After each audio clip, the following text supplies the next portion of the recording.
Satu, apa itu? Di dalam agama Kristen memuliakan Yesus. Apa? Apa? Yang bisa saya lihat secara pribadi kepada orang Kristen memuliakan Yesus itu yang mana? Tunjukkan kepada saya. Ada? Ke gereja menyembah Yesus, apakah itu memuliakan atau menghinakan? Seorang wakil gubernur Anda panggil, wahai Pak Gubernur, apakah itu memuliakan atau menghinakan? Seorang utusan Tuhan Anda panggil Tuhan, apakah itu memuliakan atau menghinakan? Wakil Pak Prabowo Anda panggil presiden, wahai Pak Presiden, dia akan tersinggung, dia akan marah dalam hatinya, sebab Anda sedang mempermalukan beliau depan umum. Dia hanya seorang wakil presiden, Anda panggil sebagai seorang presiden, itu adalah memalukan bagi seorang wakil presiden. Begitu juga Yesus yang hanya utusan Tuhan Anda panggil Tuhan, itu bukan memuliakan, itu menghinakan. Coba Anda baca Matius 7 nomor 15 sampai nomor 23. Apa kata Yesus? Tidak setiap orang yang memanggil aku Tuhan, Tuhan akan masuk ke dalam surga, melainkan dia yang melakukan kehendak siapa? Kehendak siapa? Kehendak Big Boss, yaitu Tuhan pencipta langit dan bumi. Nah, sedangkan Kristen ada nggak di ajaran Kristen itu memuliakan Yesus? Satu item aja kalau ada. Silakan. Ya. Jadi keren. Kan udah dibilang Bang Suma, kalau saya kan tuh awam. Cuman maksudnya begini, maksudnya kalau saya itu apa yang dibilang Suma kan itu saya nggak bantah, benar. Tapi seandainya Bang Suma lahir di Manado, tempat saya, pasti Bang Suma itu Kristen. Kalau saya lahir di Aceh, pasti saya Islam. Cuman bagaimana kita memahami Sang Pencipta, itu yang disebut kalau saya pribadi ya, itu hidayah hati yang lembut. Gitu. Ketika kita menyampaikan rahmatan lil alamin, kalau orang lain merasa itu tidak enak didengar, timbul rasa kebencian, rasa seolah-olah saling menghujat, itu mah bagi gue itu mau Kristen, mau Islam, mau Hindu, itu bukan rahmatan lil alamin. Itu mah merusak hati orang yang baik. Jadi Bang Suma bilang itu benar, nggak salah. Cuman di situ kalau menurut hati saya ya, mendengar ya, dari intonasi kalimat itu Bang Suma luar biasa mah, pinter. Cuman itu jangan kita lupa yang Bang Suma bilang tadi, itu betul, kita itu kan mensiarkan. Tapi kan kita lahir abad ini, dimana kalau kayak gue nih, gue lahir orang tua udah ngajarin gitu, Bang Suma lahir udah diajarin begitu.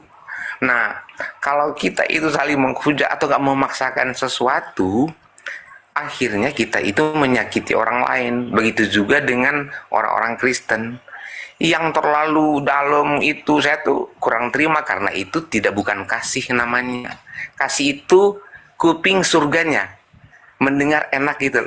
Nah, kalau saya kan karena paham hati, bermain hati, Bang Suma mau marah-marah, mau maki, saya tuh seneng karena Sang Pencipta itu memberikan software yang baik bagi Bang Suma gitu loh. Cuman mungkin kita kan manusia, harus ada hal-hal yang kita mungkin proses waktu kita merubah atau apa ya, kira-kira begitu sih, bukan menggurui Bang, brother.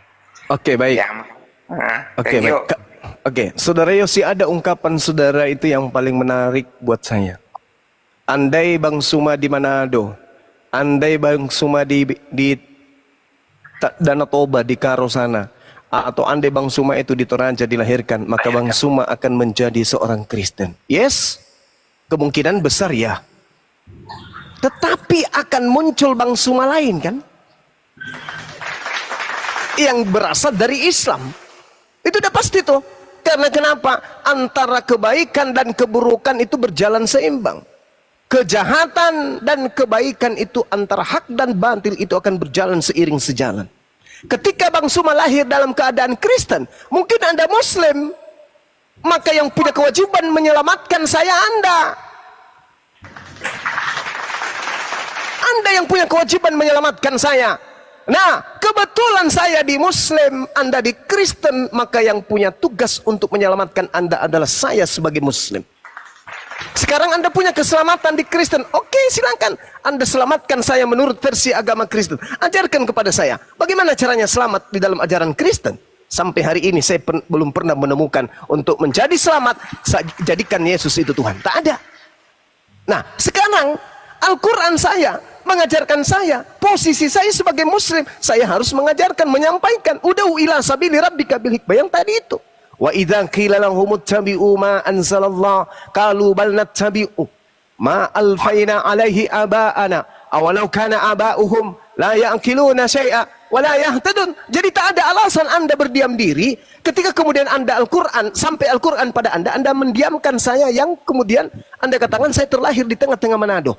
Al-Quran mengatakan, apabila dikatakan kepada mereka orang-orang kafir, ikutilah apa yang telah diturunkan oleh Allah, mereka akan menjawab, tidak, kami mengikuti apa yang kami dapati pada nenek moyang kami melakukannya. Padahal nenek moyang mereka itu tidak mengetahui apapun dan tidak mendapatkan petunjuk. Coba Anda tanya diri Anda.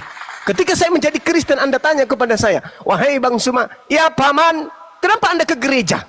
Saya tidak bisa menjawab, karena Tuhan saya mengajarkan. Nggak bisa saya menjawab kayak gitu.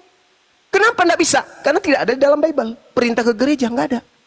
Maka satu-satunya jalan yang betul adalah Al-Quran. Al-Baqarah ayat 170.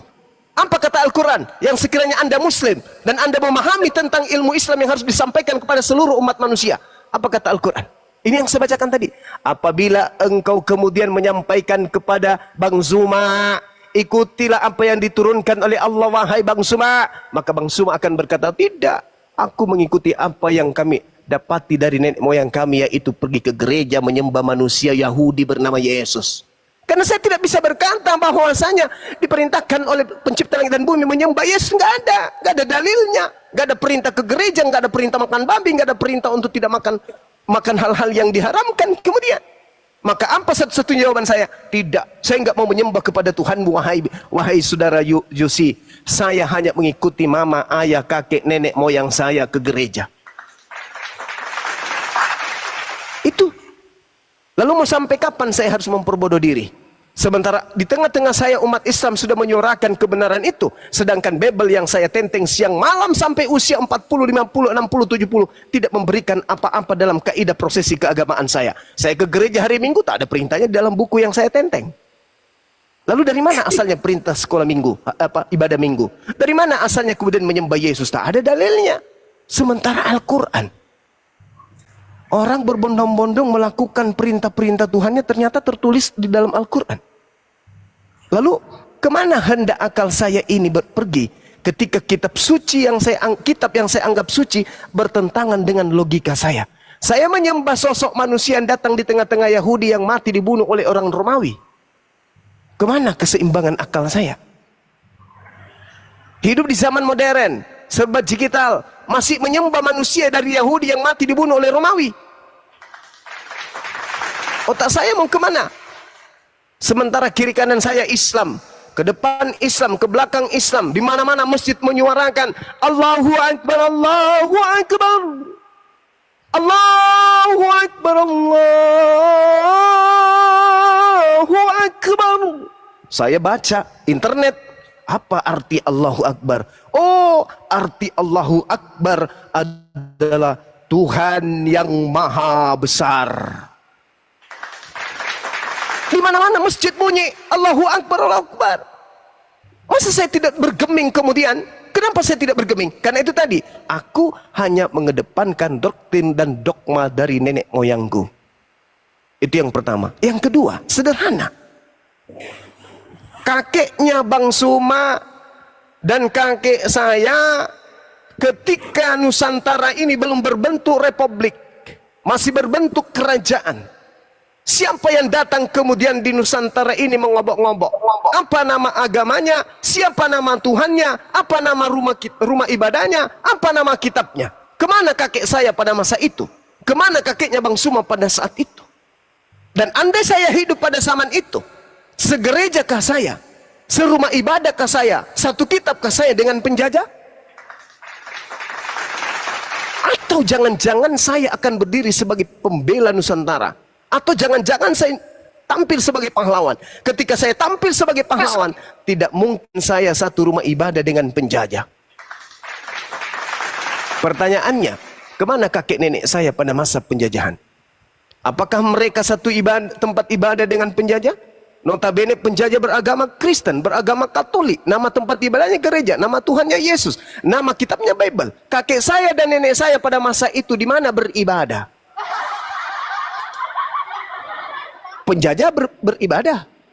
Kakek nenek saya sudah tentu bertuhan. Di mana nenek saya, kakek saya pada saat penjajahan? Ketika agama Kristen di Indonesia dan oknum-oknumnya hari ini yang menyuarakan toleransi, yang menyuarakan di gereja-gereja agama Kristen itu kasih, andai saja mereka hidup sesama dengan penjajah, apakah dia punya malu untuk meneriakkan kemudian Kristen adalah agama kasih, Kristen memusuhi musuh, menyayangi musuh, kasihilah musuhmu, bla bla bla. Dan Kristen akan teriak, Islam adalah agama toleransi, Islam agama teroris. Apakah itu bisa terjadi? Andai saja oknum-oknum yang teriak ini sesama dengan penjajah. Sedangkan kiri kanan yang menjadikan kuburan 40 jiwa adalah mereka yang teriak haleluya. Yang menyerang pondok pesantren, yang membunuh para kiai, yang membunuh para santri, yang membakar masjid adalah mereka yang teriak haleluya. Ya, mereka menenteng kemudian kitab yang bernama Bible, rumah ibadahnya gereja. Habis ibadah mereka menembaki penduduk pribumi ini. Apakah masih ada pendeta yang mengajarkan kemudian estetenias seperti itu, menggaungkan bahwa umat Islam itu seperti ini kejamnya? Apakah bisa? Tidak bisa.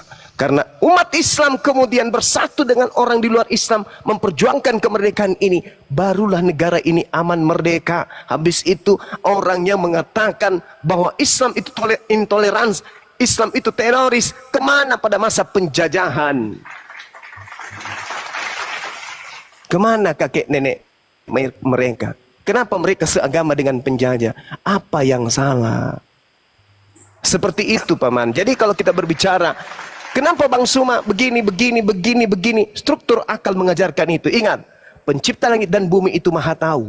Sehingga dia mengutus manusia dengan chip yang dalam otak kita, dalam kepala kita ini berupa akal, dititipkan oleh pencipta kita untuk membedakan kita dengan hewan. Lalu Tuhan mengutus para nabi membawa kitab suci sebagai panduan. Akal dan kitab suci harus terkoneksi. Tidak boleh kemudian koslet antara akal dengan kitab suci. Apabila ada agama kitab sucinya koslet, tidak berkesinambungan dengan kemampuan akal, maka agama itu bermasalah. Kalau agama bermasalah, itu sudah pasti bukan berasal dari yang maha tahu. Kalau dia dari manusia biasa, tentu banyak kontradiksi dan kontroversi yang ada di dalamnya. Subhanallah, Al-Quran tidak pernah kemudian kontradiksi dengan akal, tidak pernah kontradiksi dengan zaman, tidak pernah tertinggal oleh kehidupan manusia secanggih apapun zaman itu. Itulah kami umat Islam. Demikian. Thank you. Ini terakhir nih. Silakan. Saya tuh paham. Saya diulang-ulang Bang Suma itu penjelasannya itu sangat menguasai. Tapi begini maksudnya. Itulah akibat mau siapapun itu orangnya.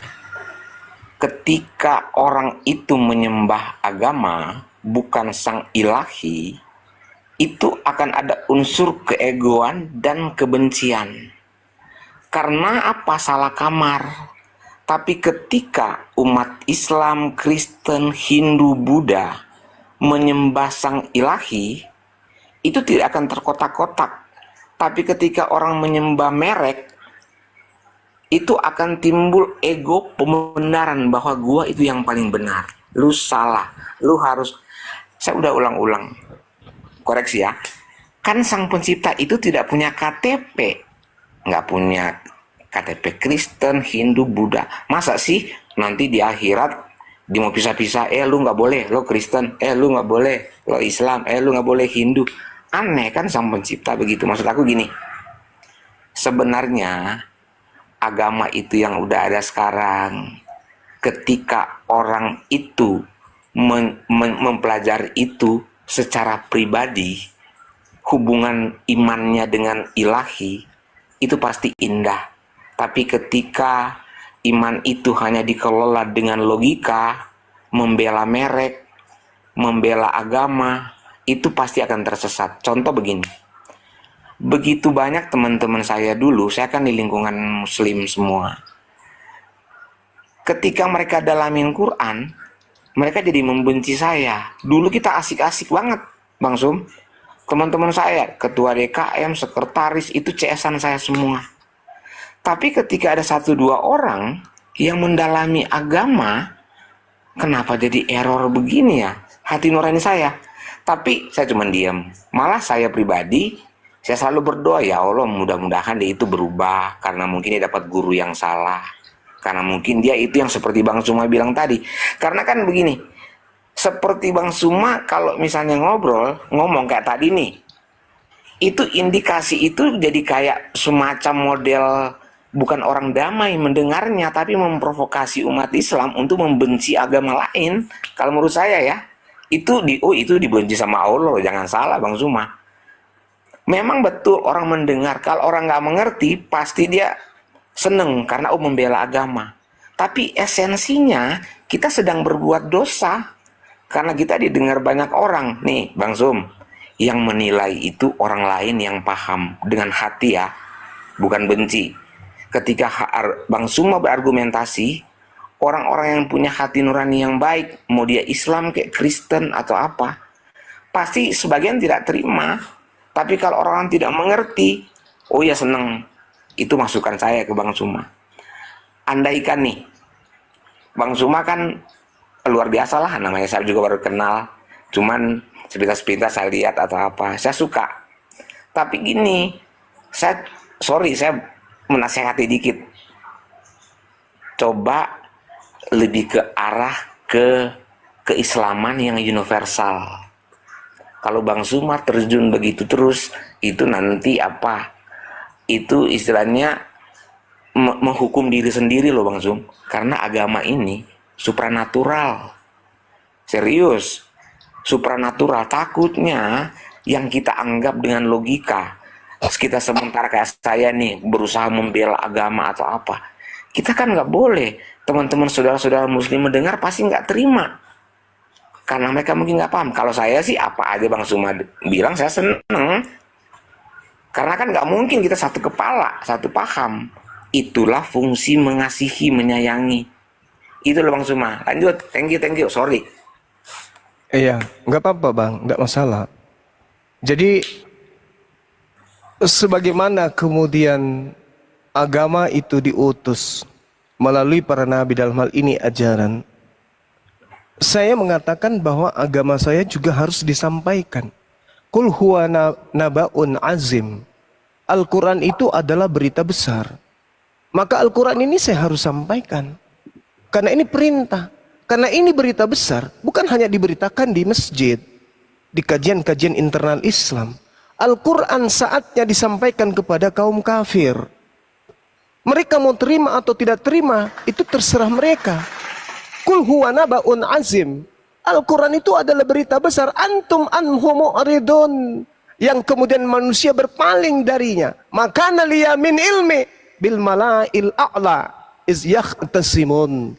Aku tidak mempunyai pengetahuan sedikit pun tentang al-mahul a'la.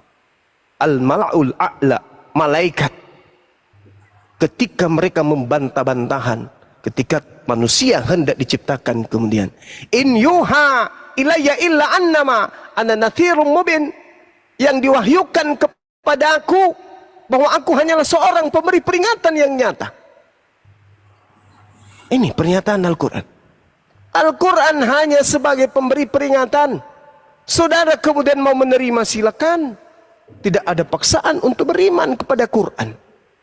Nah, akan tetapi kami yang telah mendengarkan pernyataan-pernyataan Allah melalui Al-Quran ini, iblis menyatakan dan dinyatakan oleh Allah, illa iblis istakbara wa kana minal kafirin. Iblis ini adalah bagian yang menyombongkan diri, dan iblis termasuk golongan orang kafir. Nah, sehingga ketika Al-Quran datang, ya harus disampaikan. Anda mau terima, tidak mau terima, la ikraha fiddin. Sekarang kalau saya menyampaikan berita benar, berita besar tentang keselamatan Al-Quranul Karim yang dibawa oleh Al-Quranul Karim, loh, kok saya dijadikan sebagai cap pendosa? Sementara orang yang mendengarkan, yang menerimanya itu adalah orang yang melembutkan hatinya dan menggunakan akal sehat. mereka akan menerima itu dan mereka akan dihantarkan kepada hidayah menuju Islam. Sementara orang yang memang sombong sama seperti iblis akan semakin kuat pengingkarannya terhadap Al-Quran. Kenapa? Sombong, iri, dengki. Apa sih Al-Quran? Apa sih Bang Zuma ini? Alah, kan begitu. Semua pun uyum fahum la yarji'un. Karena Allah mengatakan, sumpah iblis ini, dia mengatakan bahwa aku akan menjadikan keburukan itu menjadi sesuatu yang indah bagi orang-orang kafir. Itu kata Quran. Jadi saudara, ketika Anda mengatakan bahwa tak ada manfaatnya, hanya menyesatkan, kemudian saya rasa itu keliru besar. Kenapa? Karena setiap kita manusia itu diberi akal oleh Allah.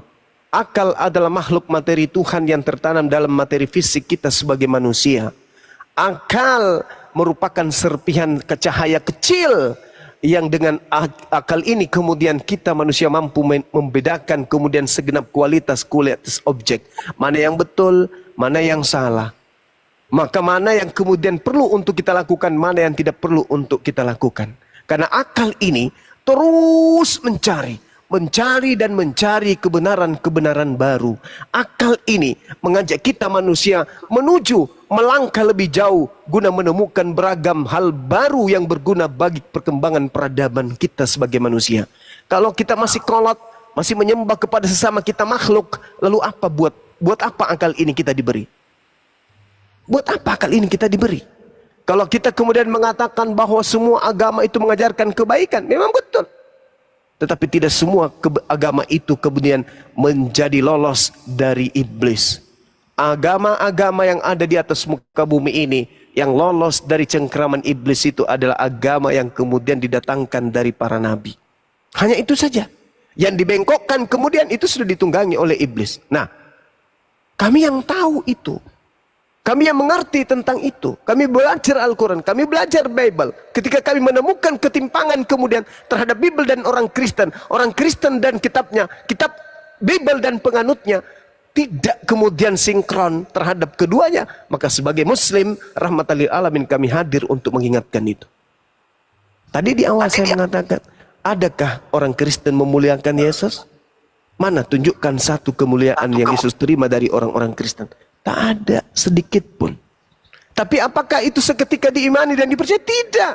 Kenapa tidak dipercayai ungkapan-ungkapan saya? Ya karena ada iblis yang senantiasa menghalangi. Ada iblis yang menutup hati. Al-Quran mengatakan yukhadi'una Allah walladina amanu wa ma yakhda'una illa anfusahum wa ma yash'urun. Mereka orang-orang kafir hendak menipu Allah dan hendak menipu orang-orang beriman. Padahal sesungguhnya mereka hanya menipu diri mereka sendiri, sementara mereka tidak menyadari. Nah, itu yang terjadi sekarang. Saya menyampaikan kebenaran. Ketika Anda terima, alhamdulillah. Anda tidak terima pun tak apa-apa. Nah, itu yang perlu saya sampaikan. Demikian.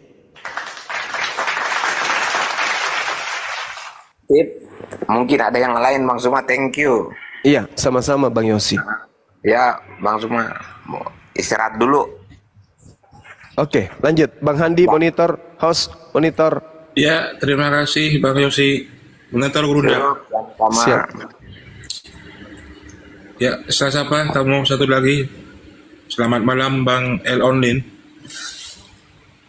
Silakan dibuka mute-nya. El Only. El Only. Selamat malam. El Only, selamat malam. Ya, saya turunkan ya. Saya ganti teman-teman yang lain. Yang Kristen, silakan minta permintaan di multi. Banyak banget ini yang minta ini. Ini apa Kristen apa Islam ya? Kayak Islam semuanya ini.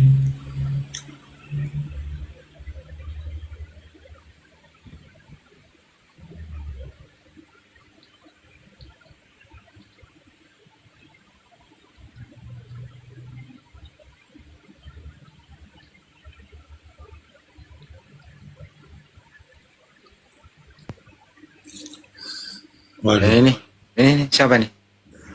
banyak berapa ini? Hampir 100 permintaan. Saya jadi bingung Bandi. Ya kalau yang teman muslimin dari dulu minta, terus pilihnya yang mana ya? Mana Leo, teman? selamat malam. Aduh.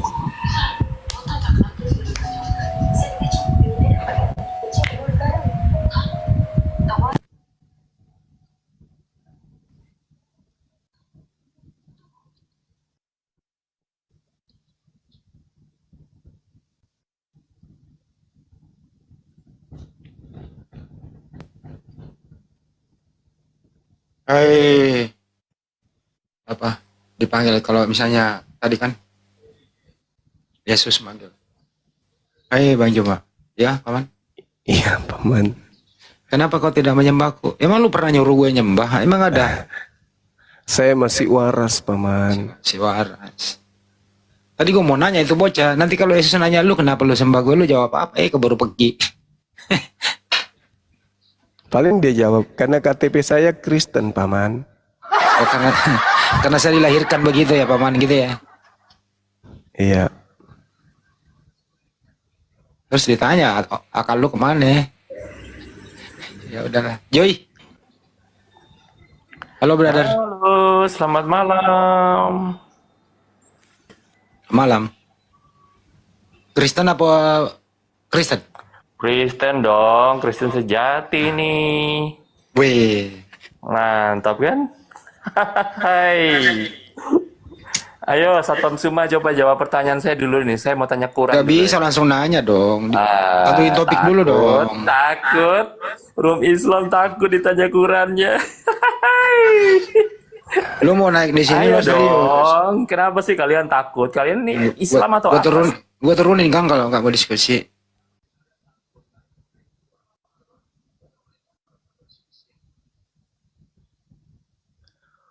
Ciri-ciri orang yang tidak bisa bertanggung jawab tentang imannya itu masuk-masuk ke rumah orang. Semangat malam, Pak, saya mau bertanya. Yang ada itu kalau kita bertamu di rumah orang, kita yang ditanya, cari siapa, Dek? Mau ngapain? Ya kan? Namanya siapa? Dari mana? Udah makan belum? Mau minum apa? Itu kalau kita yang bertamu, kita yang ditanya. Bukan kita masuk rumahnya orang. Lu siapa? Kamu dari mana? Ada apa di sini? Mengapain kamu di sini? Kamu usia berapa? Apa urusanmu di rumah ini? Ya gila namanya tuh. Kamu yang datang, kau pula yang bertanya sama aku. Jadi kalau Anda datang sini, harusnya bijaknya itu Anda yang ditanya. Apa masalahnya, Dek? Kelainan tahun berapa? Apakah kencingnya masih lurus?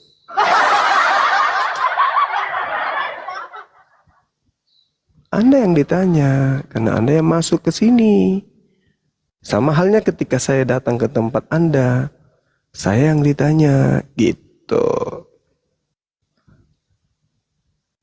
Tahu, tentukan topik. Saya mau menguasai topik ini. Ayo diskusi gitu. Ya. Biasanya orang yang takut itu nggak ada topik, nggak ada ilmu, sok tahu gitu. Tapi nggak ada sih. Kalau sepanjang masih menuangkan anak orang yang tetap aja segitu gayanya.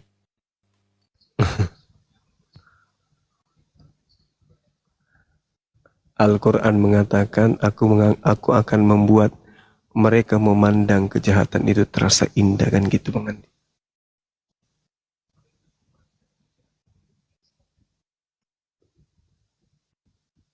Ya kan ya. Betul. Waduh, banyak kali yang minta permintaan ini. Tadi saya sama Pak Kris. Pak Kris ya nggak apa-apa lah. Anda udah terlanjur berumur. Kalau sudah pandai bersilat lidah ya, memang Anda udah dewasa lah. Kepandaian Anda di situ, ilmu Anda di situ. Tapi tolonglah anak-anak di rumah, ponakan yang kecil-kecil, janganlah dibilangin bahwa anak Maria itu Tuhan. Kesian dia. Ketawa dia Bang Juma. Iya juga ya kata dia. Masuk akal dia itu tadi. Tolonglah anak kecil dididik baik-baik. Kalau Anda susah dirubah ya nggak apa-apa. Nikmati aja sampai kalian kubur. Tapi masa ponakan anak kecil lu kasih ilmu sama dengan lu, kan kasihan. Dulu juga pernah saya nanya, kalau anak kecil bisa nggak sih dijelaskan Trinitas? Apa katanya? Belum waktunya. Nanti kalau sudah kuliah, ya minimal SMA lah, baru bisa. Itu pun belum matang. Memang ada yang matang? Enggak juga kata dia. Kata Esra Soru masih misterius. Enggak ada yang matang. Gimana sih?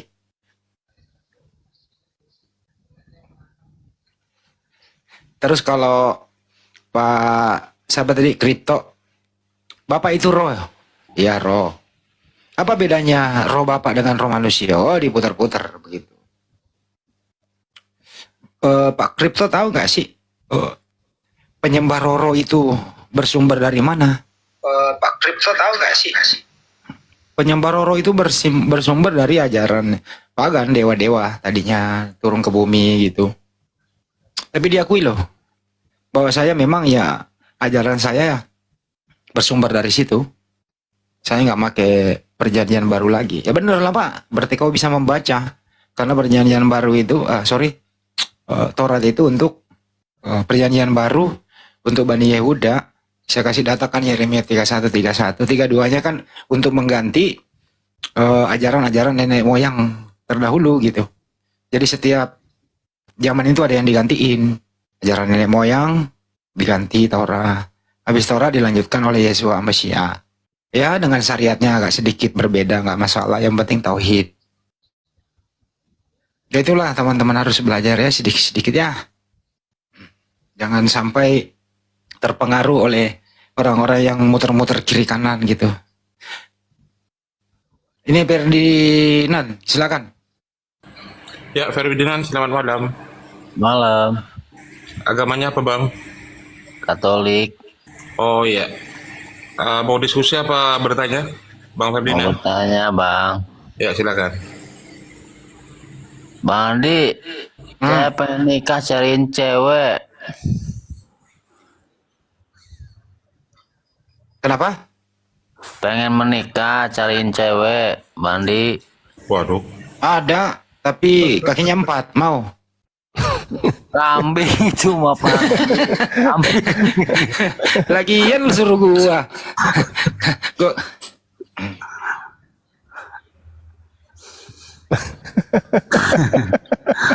Bang cuma ketawa tuh.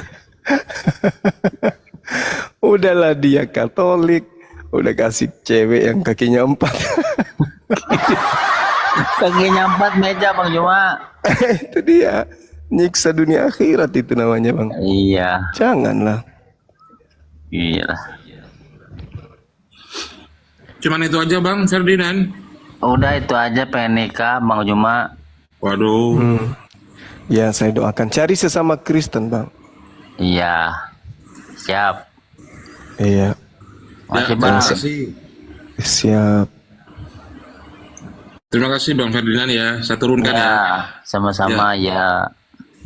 Ya, teman-teman yang Muslim ya, Mbok yang sudah minta permintaan dibatalkan dulu ya, teman-teman ya. Saya prioritaskan teman-teman yang Kristen dulu.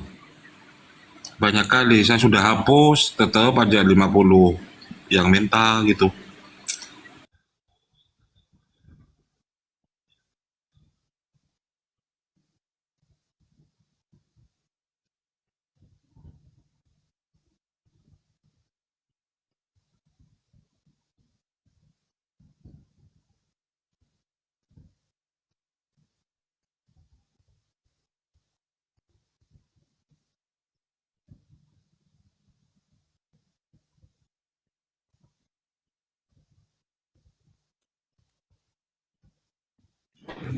Ya, selamat malam Bang Agus. Assalamualaikum warahmatullahi wabarakatuh. Waalaikumsalam warahmatullahi wabarakatuh. Ada yang ingin ditanyakan atau gimana, Bang Agus? Iya, ada buat Bang Juma, saya mau bertanya, saya mau minta saran. Ya, saya dari Kalimantan Tengah, Barito Selatan. Jadi yang ingin saya minta saran buat saya, bagaimana kiatnya untuk hidup di tengah apa namanya tuh non muslim. Saya ini kan minoritas begitu. Itu aja yang saya ingin tanyakan. Salam sehat selalu buat Bang Juma dan semua teman-teman yang lain, dan terima kasih. Iya bang. Jadi kalau untuk kuat akidah, pakai aja prinsip semonyet-monyetnya monyet, tak ada monyet yang kemudian membunuh monyet untuk dijadikan sebagai sembahan, kan gitu ya. Itu aja dulu bang. Iya bang. Pegang itu. Pegang itu. Seguguk-guguknya guguk, tidak ada guguk yang membunuh guguk lalu dia tuhankan. Guguk aja kagak, apalagi Bang Agus, kan gitu. Benar nggak? Iya. Iya. Maka jangan terpengaruh dengan agak ajaran di luar agama kita. Iya bang. Apalagi di minoritas atau minoritas? Minor lah. Minor.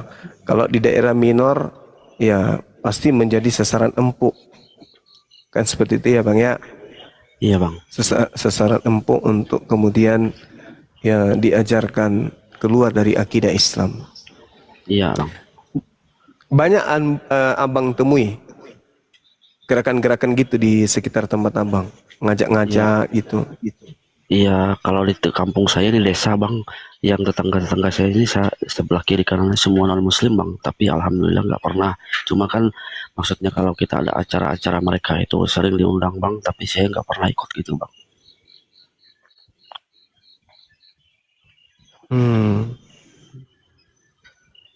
Iya, Masya Allah. Iya sih, itu banyak dikeluhkan, banyak laporan masuk juga yang kayak gitu bang. Ya hati-hati aja, utamanya anak-anak kita.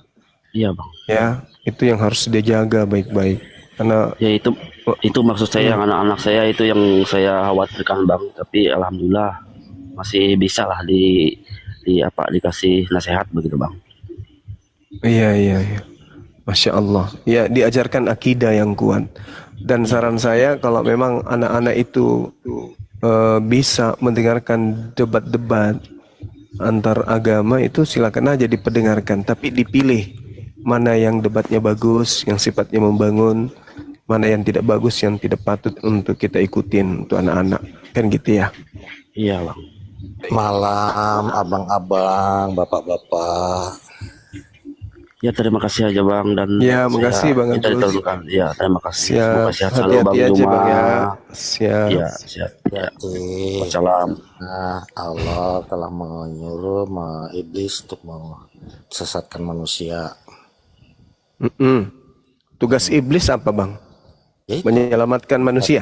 Menyesatkan manusia. Itu kan ada di dalam Al-Quran. Iya, pertanyaan saya. Minta izin agar dia menyesatkan manusia sampai gitu. Oke. Nah sekarang pertanyaan saya, apakah iblis itu bertugas untuk menyelamatkan manusia? Karena iblis yang menghadiahkan korban di atas salib. Bang, jawab bang, jangan diam bang. Apakah iblis punya tugas untuk menyelamatkan manusia? Bang, karena gara-gara iblis lah sehingga kamu mendapatkan korban di atas tiang salib. Maka kamu harus berterima kasih kepada iblis, karena iblis telah menyerahkan Yesus yang telah dilakukan Allah kamu Tuhan untuk menyelamatkan umatnya. Beda Tuhan kita ya, Allah kita beda. Allah ya memang beda. Sekarang kalau apa yang telah dilakukan Allahmu yang Maha Kuasa, kamu bilang untuk menyelamatkan umatnya, kok malah Allah mewajibkan umatnya masuk neraka dulu untuk penyucian? Gimana dong ceritanya? Markus 9:49 seluruh manusia 71 sampai 72. Oke. Habis itu pun yang tidak mendatangi neraka. Mendatangi. Oke. Nah, sekarang Markus 9 itu gimana, Bang? Markus 9:49. Tidak ada satu manusia pun yang tidak masuk ke dalam api neraka.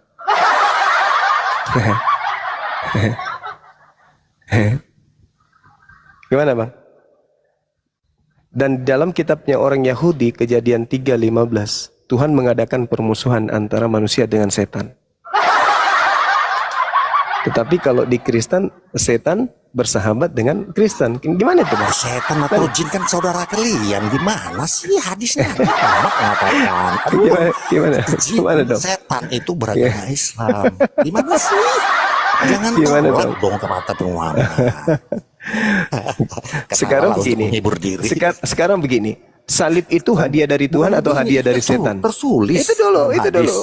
Itu dulu. Selesaikan itu dulu. Salib itu Allah hadiah dari kami Tuhan atau hadiah telah dari setan? melakukan Itu dulu dong. Keselamatan Itu bagi dong. penciptaan. Ayo dong. Allah, Ayo dong. apa yang telah dilakukan? Ayo dong. Ayo dong. Jawab dong. Apa Jawab. yang Allah Jawab dong, kalian jawab yang lakukan untuk Jawab menyelamatkan umat? dulu. Nggak ada kan? Jawab dulu. Jawab dulu dong.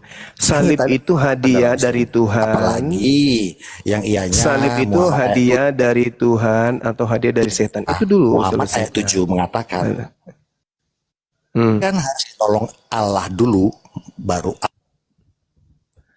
Sayangnya Anda tidak bisa berdiskusi. Anda nggak bisa ngibulin kami. Nggak bisa ngibulin kami kamu. kamu malu dengan Al-Quran, itu aja intinya. Loh, saya barusan bahas Al-Quran kok. Saya barusan bahas Al-Quran. Apa yang telah dilakukan Sekarang pertanyaannya. umatnya? Kenapa Allah Sekarang justru pertanyaannya, salib itu hadiah dari dulu Tuhan atau hadiah dari umatnya setan? Kan gitu. Itu aja sih saya. Saya cuma ingin jawaban dari pertanyaan saya ini. Allah kami melindungi umat. Mana dalilnya? Allah kami melindungi orang-orang tidak bersunat. Mana dalilnya? Tuhan kami melindungi orang-orang pemakan babi. Mana dalilnya?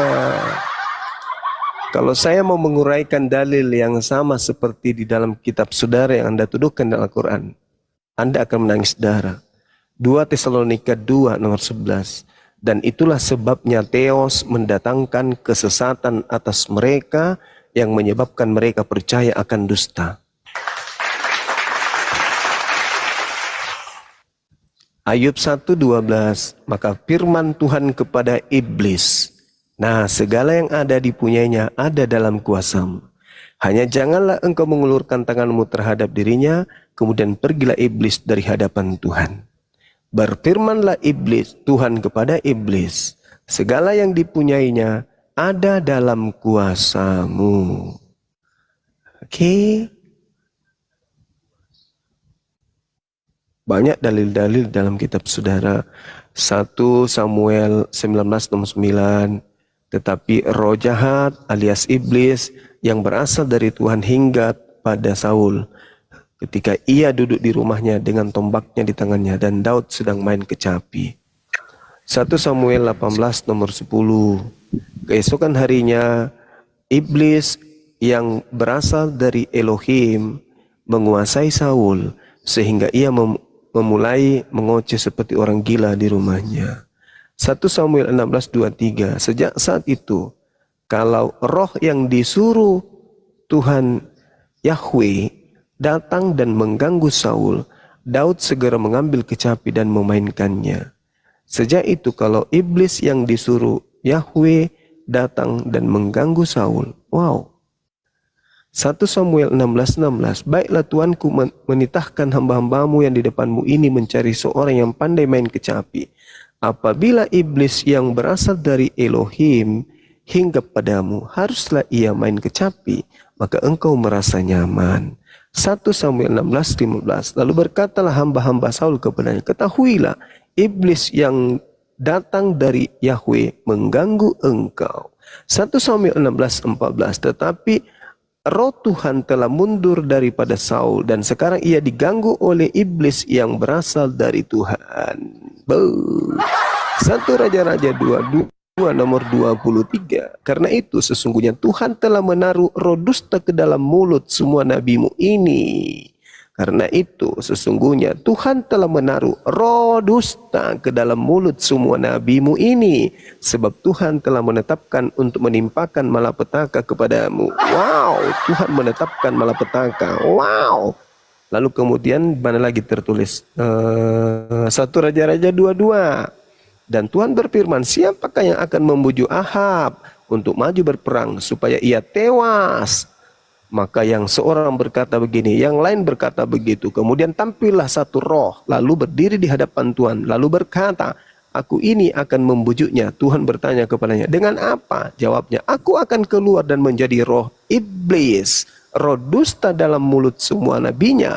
Tuhan kemudian berfirman, biarlah engkau membujuknya dan engkau akan berhasil pula. Keluarlah dan berbuatlah demikian. Wow, Tuhan bekerja sama dengan setan. Wow. Kenapa sih orang-orang ini naik nggak apa? Tidak yang naik tidak sabar mau diskusi baik-baik gitu. So tahu tentang Al-Quran, Bible-nya aja nggak bisa dia baca gitu.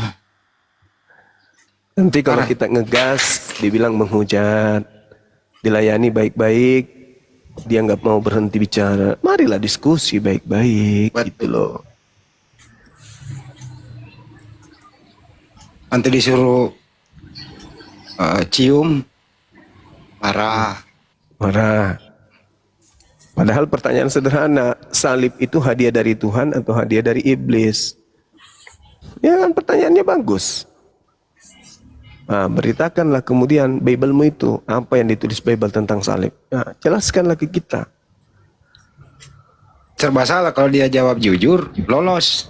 Tapi imannya rusak.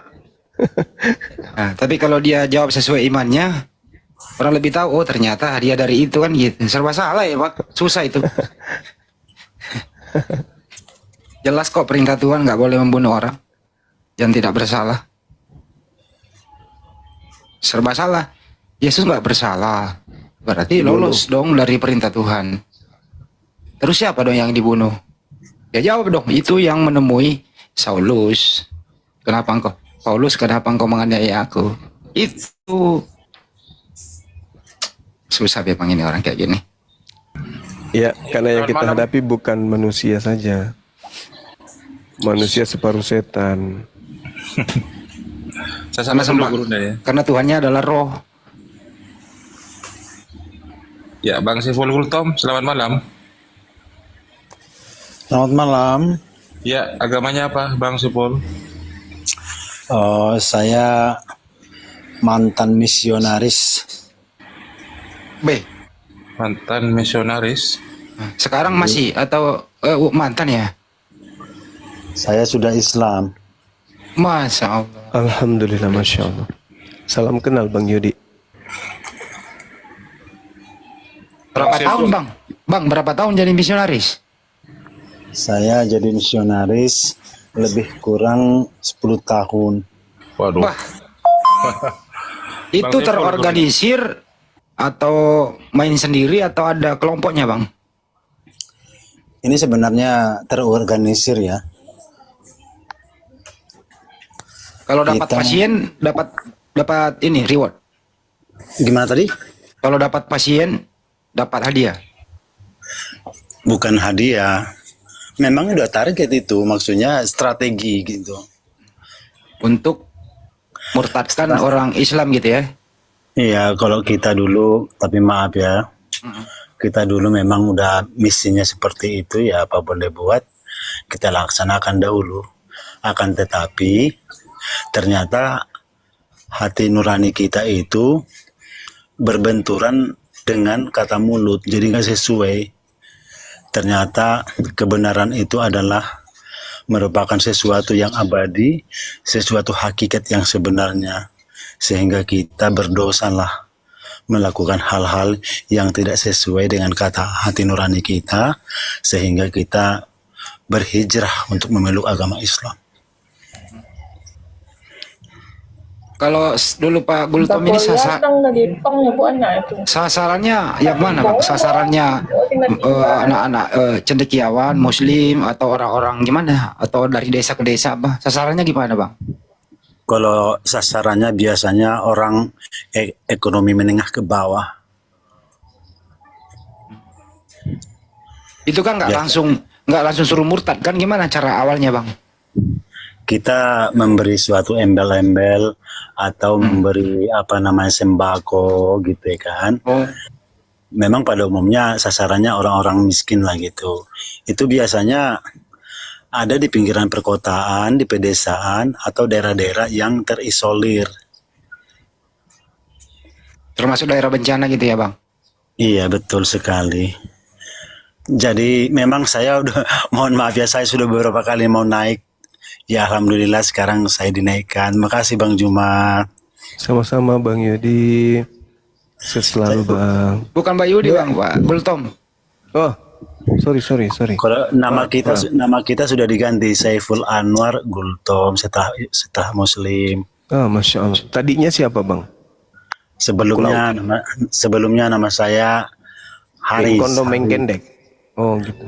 Haris Warsito. Oh. Saya orang Medan Bang, saya orang Batak dari Medan. Di Medan pun masih jauh, di Kabupaten Tapanuli Tengah.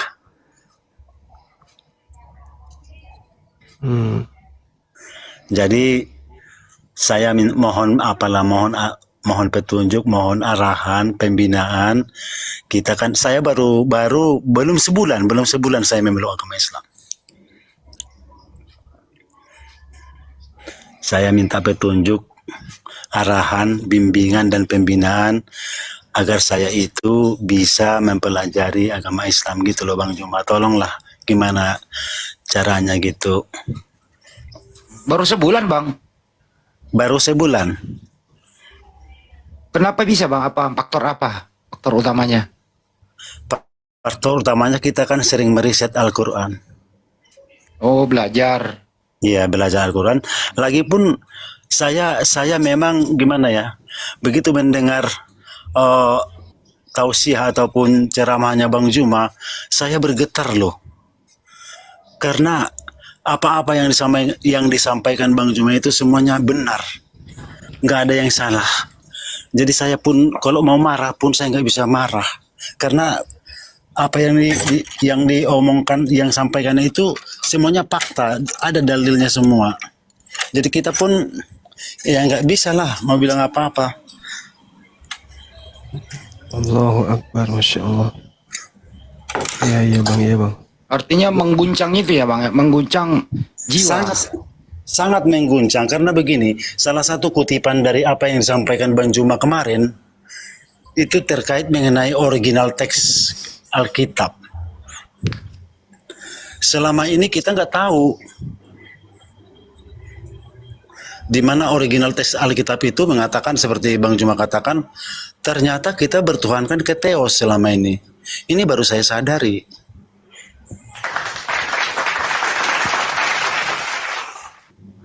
Saya salah seorang sarjana teologi lulusan Universitas Nomensen Sumatera Utara. Bah, sarjana. Jadi begitu saya mendalami Al-Quran, ternyata di dalam Al-Quran itu ada sesuatu yang ajaib, sesuatu yang tidak kita temukan di kitab-kitab lain. Apa-apa itu? Kalau saya meriset, begitu saya mendengar tausiah Bang Juma selama ini, saya merasa berkewajiban untuk mempelajari ataupun meriset Al-Quran. Loh, ada apa isi Al-Quran sebenarnya, kan begitu ya kan Bang Nandar ya? Jadi setelah saya riset, saya menemukan beberapa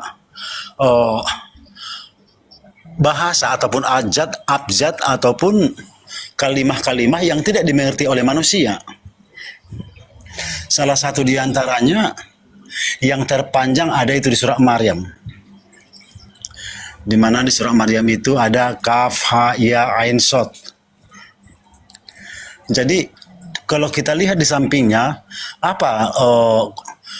para ulama Indonesia menerjemahkan hanya Allah yang tahu. Kan begitu.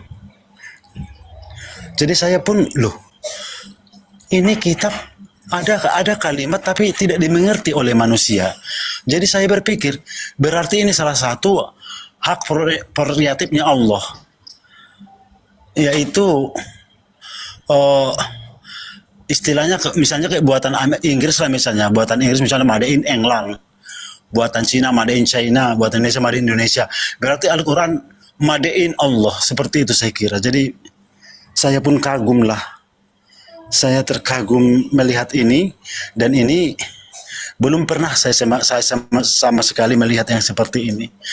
Berarti menandakan Allah memberi materai bagaikan disi tempel bahwasanya kitab Al-Quran itu tidak ada keraguan di dalamnya. Seperti itu Bang Juma. Saya memang menangis, sampai saya menangis melihat itu. Ya, Masya Allah. Dan insya Allah saya pun sekarang sudah bisa membaca Al-Quran. Saya bisa membaca Al-Quran itu dalam tempo waktu sekitar 3 minggu. Masya Allah, luar biasa. Iya, seperti itulah. Saya yakin dan percaya bahwasanya di ayat pertama Al-Baqarah itu, zalikal kitabul la raiba fihi hudal lil muttaqin allazina yu'minuna bil ghaibi wa yuqimuna sholata wa mimma razaqnahum yunfikun. Jadi saya setelah diberi Allah materai, Subhanallah. setelah Allah memberi materai menandakan bahwasanya Al-Quran itu adalah produk ilahi, dan di ayat pertama pun menyatakan bahwasanya tidak ada keraguan di dalamnya. Saya pun merasa tersungkur. Saya merinding saya membacanya, enggak tahan jantung saya membacanya. Ternyata selama ini saya bergelimang dosa. Saya telah banyak mengkristenkan orang, hampir 1000 orang saya kristenkan orang di berbagai daerah di Indonesia. Allahu Akbar. Jadi saya sebenarnya memohonlah petunjuk pada seluruh apologet Islam Indonesia, karena saya mengetahui bahasanya apologet Islam Indonesia adalah orang pertama, ring pertama yang membela agama Islam di Indonesia pada umumnya. Saya memohon pada Bang Zuma, siapapun yang ada di sana, Bang Nandar, memberi arahan ke saya agar saya bisa mempelajari agama Islam dengan sempurna begitu, Bang. Allahu Akbar, Masya Allah. Ya Allah, luar biasa. Assalamualaikum warahmatullahi wabarakatuh. Pak Saiful, Bang Juma izin bentar. Waalaikumsalam. Memang sektor kita ya. Silakan. Nah, Pak Gultum di Sibolga, Pak ya. Sekarang saya sudah ada di Jakarta karena demi keamanan saya diteror oleh orang-orang yang tidak bertanggung jawab. Saya melarikan diri ke Jakarta. Oh gitu, berarti di ini Bang Andi deh. Kalau di sana, atau nanti ada dari ini kan MCI juga di sana. Monggo Bang Andi. Ya biar dia berkisah dulu, tapi ini bukan framing ya Pak ya. Nah, maksudnya ya, karena dibawa ya tahu sendiri lah Pak. Saya diislamkan di Tapanuli Tengah, dan saya pun membawa surat Islamnya dari KUA, dari kantor urusan agama, dan satu lagi dari Majelis Ulama Indonesia cabang Sibolga. Lanjut dulu Bang Handi, saya ada telepon Bang. Lanjut, saya monitor, silakan. Jadi posisi saya sekarang di Jakarta ada di Cikini. Bisa bertukar nomor Pak Gultom? Boleh, silahkan. Boleh, nomor saya ada di situ. Boleh saya sebutkan nomornya? Jangan disebut Bang. Oke. Nanti teman-teman yang tulis nomor saya di bawah ya. Oh, jadi ini nomor Bang Nandar? Nomor saya di Selebes Bang. Kita dekat kok, nggak jauh dari Cikini juga sih. Tolong ditulis nomor saya di bawah biar Pak Gultom nyatet. Oh, sebentar ya. Umur saya memang udah lumayan ini. Umur saya udah 57 tahun. Jadi dicatat pakai pulpen, pena? Enggak, nanti di bawah ya, ada nanti yang tulis di bawah. Oh, tuliskan aja Bang. Itu nomor saya Bang di bawah. Oke deh. Yo. Ya Allah ya Rob. Kasihanlah sama saya Bang, minta tolonglah. Saya diteror, terus diteror. Memang biasa itu Pak Gultom. Kalau memeluk Islam itu ya perjuangannya panjang Pak. Iya, mungkin apa namanya, saya kan disekolahkan, saya dulu itu dapat beasiswa, saya termasuk mahasiswa terbaik pada saat itu. Mungkin mereka merasa kecewa karena ini kan tugas saya sebenarnya mau ke Jambi ini. Tugas saya ke Jambi, ada di Jambi itu orang-orang Mentawai atau orang-orang suku anak dalam.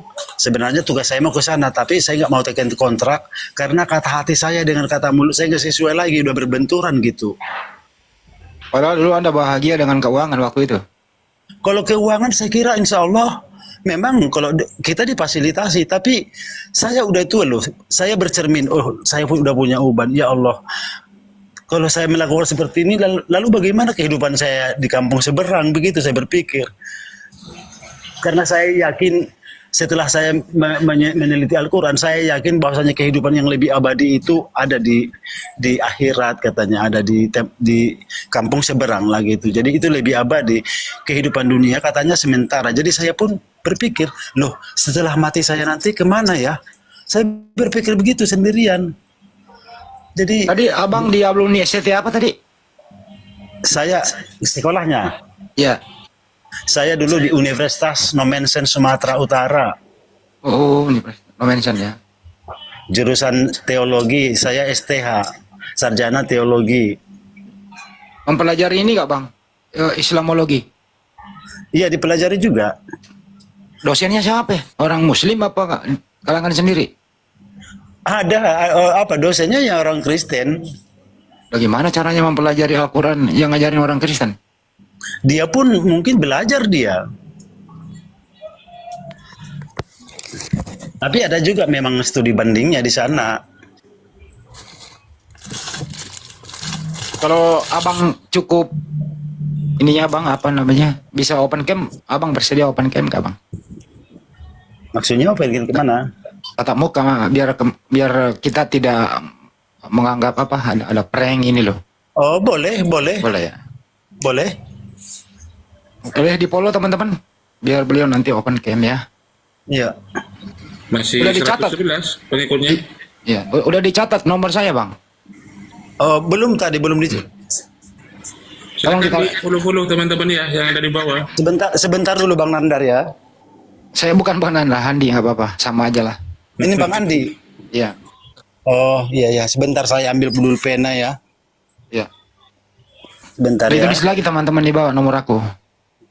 Biar kita nggak nyangka apa namanya beda. sandiwara apa segala macam. Tadi udah datang, udah telepon Nandar ini loh. Ditulis lagi nomor saya di bawah teman. Ketinggalan tuh tadi kalau kebablasan. Sebentar ya. Mm. Ya Allah ya Robbi. Mana no pena aku ini?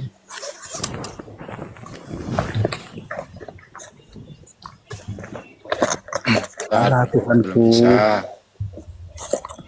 Mana pena dari sini? Sabar aja dulu bang, santai nyarinya. Belum ada juga yang ngetik di bawah. Tulis dong di bawah nomor aku, biar beliau nanti bisa ketemu nanti. Besok kan weekend nih. Lastri. Soalnya besok sore kalau telepon abang ada di saya, besok sore saya temuin bang. Mau kirim si Nandar nomor Nandar Bang Andi si Juma. Hidup penuh lampu. Gak bisa 2 kali. Kalau abang yang menyebutkan nomor abang, banyak nanti yang nelpon. Iya, makanya saya Jangan. pun iya benar. Tolong dirahasiakan nomor saya dulu ya. Ya, ngeberbat nanti nomor abang nanti tuh. Kalau telepon saya yang abang tulis aman. Di mana Bang Andi? Belum nampak nomornya tadi mana? Ini Coba teman-teman ditulis nomorku di bawah. Diulang. 0. Bentar. Iya, tunggu ya, ada yang nulis. Iya. Lagi dong, cepetan.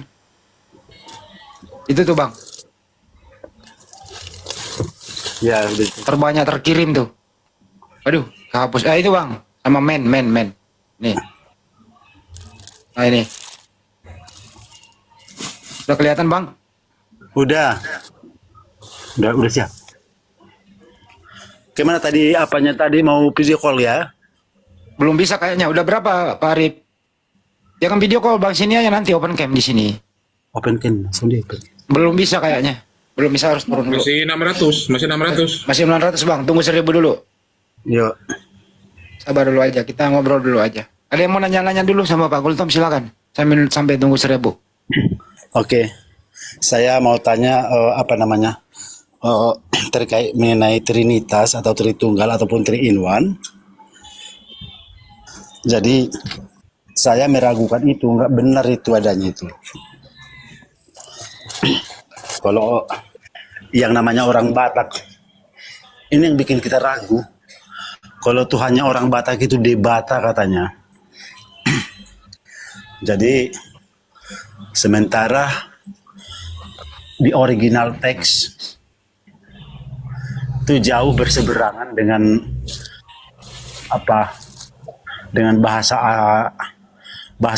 dari dengan bahasa-bahasa di daerah-daerah, dengan bahasa suku-suku yang ada di Indonesia.